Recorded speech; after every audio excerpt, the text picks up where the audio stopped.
Encore envie d'horreur? Tu vas être servi. Et je ne suis pas responsable des effets que la vidéo va vous procurer. Je ne vais pas parler longtemps, on commence.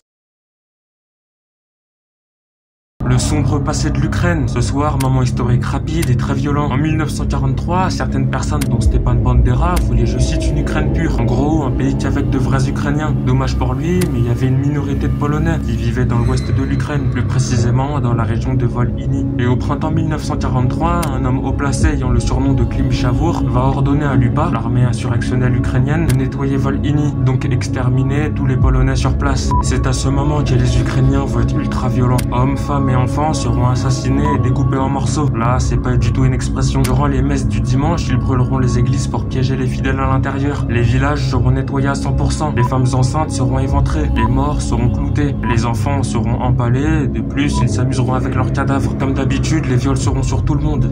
Vraiment tout le monde. Pour conclure, faut savoir que les nazis n'ont rien fait. Eux, ils étaient sous occupation et visiblement leur massacre ne leur posait aucun problème. Et un an plus tard, donc en 1944, les Ukrainiens auront massacré plus de 5000 Polonais. Mais leur projet pour un pays pur ne fonctionnera pas, car les soviétiques vont reprendre le pouvoir en Ukraine. Ainsi, les organisateurs, qui est Bandera ou Klim Chavur, ne seront pas jugés. Et je peux vous dire qu'aujourd'hui, les tensions sont encore fortes entre la Pologne et l'Ukraine.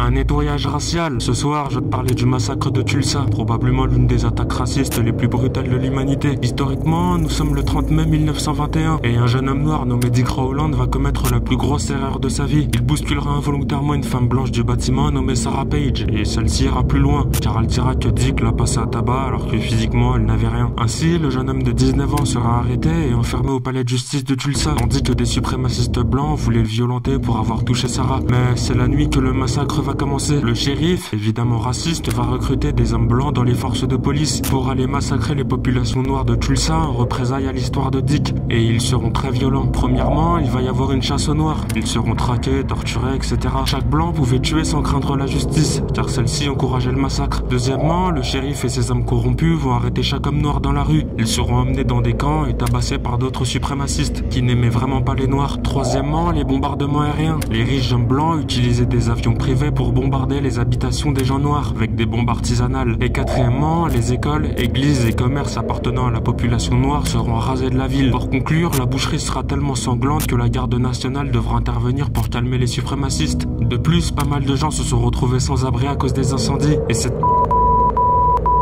de Sarah Page a finalement pas porté plainte et à cause d'elle, il y a eu plus de 500 morts voire plus. Tout ça dans une fosse commune. Je l'insulte car tout ça est de sa faute et des sources sont sorties disant qu'elle avait inventé toute l'histoire. Je vais encore avoir des problèmes, mais bon, ce soir je te parlais du massacre ou du génocide de Bobolig commis par la Corée du Sud durant les années 1950. Bon, à l'origine, le président Syngman Rhee était vraiment anticommuniste. Pour lui, les communistes soutenaient la Corée du Nord, leurs ennemis. Pour cela, il va créer la Ligue de Bobo, une sorte d'organisation qui enregistrait tous les civils communistes du pays. Mais faut savoir que la majorité des gens inscrits ont été forcés et certains n'étaient même pas communistes. Le 25 juin 1950, la guerre entre les deux Corées va éclater et le gouvernement sud-coréen avait super peur que les gens de la Bobo League rejoignent les soldats nord-coréens. Du coup, ils vont ordonner l'extermination totale des civils communistes sud-coréens. L'armée et la police vont rassembler des groupes de personnes. Ils les amèneront dans des endroits très isolés, puis les massacreront à l'arme blanche, les cribleront de balles. Il y avait des fosses communes de partout. Tu pouvais retrouver des corps décomposés qui avaient été jetés du haut des falaises. Bref, l'horreur absolue. Mais le pire, c'est que certains n'étaient même pas communistes. Pour conclure, en août 50, les Ricains vont débarquer et ils n'ont même pas réagi. C'est vraiment des... Ainsi, le génocide sud-coréen aura fait plus de 300 000 morts, juste parce qu'ils étaient communistes. Bien sûr, la majorité des gens en Corée du Sud ignorent totalement ce massacre, car le gouvernement l'a réduit au silence. Comme quoi, c'est pas tout rose, abonne-toi. Le canon va tout exploser. Là, je vais te parler d'une méthode d'assassinat nommée le souffle avec le pistolet, une pratique utilisée par l'Empire des Indes durant les années 1857. Et j'ajoute que l'Empire portugais reprendra cette technique pour riposter face aux différentes révoltes et aussi choquer la population. Historiquement, les Britanniques faisaient ça aux Indiens pour les massacrer ou avoir du renseignement. Et comment vous dire que vous avez 0% de chance de survivre? Que tu parles ou que tu ne parles pas, ton sort est déjà scellé. Les soldats vont vous attacher les mains sur les grandes roues du canon. Ainsi, votre corps sera au centre du trou, compte sortir la boule. Et dès que le bourreau va allumer la mèche, tes organes centrales vont exploser. Pendant 3 à 5 secondes, tu vas souffrir. Et il n'y a pas vraiment de mots pour qualifier ta douleur. Mais heureusement pour toi, cette technique est complètement oubliée.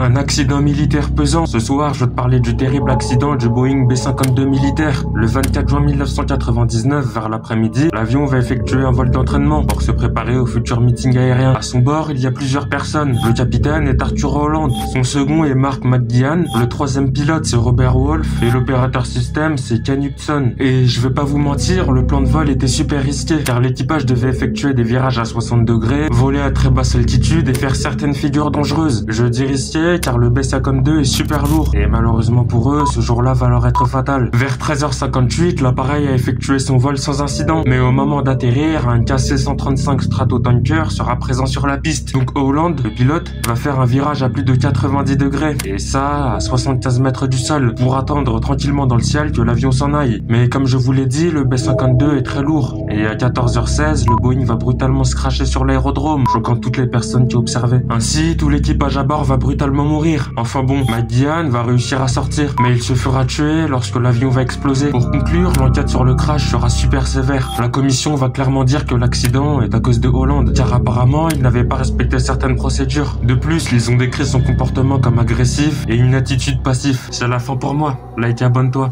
À plus.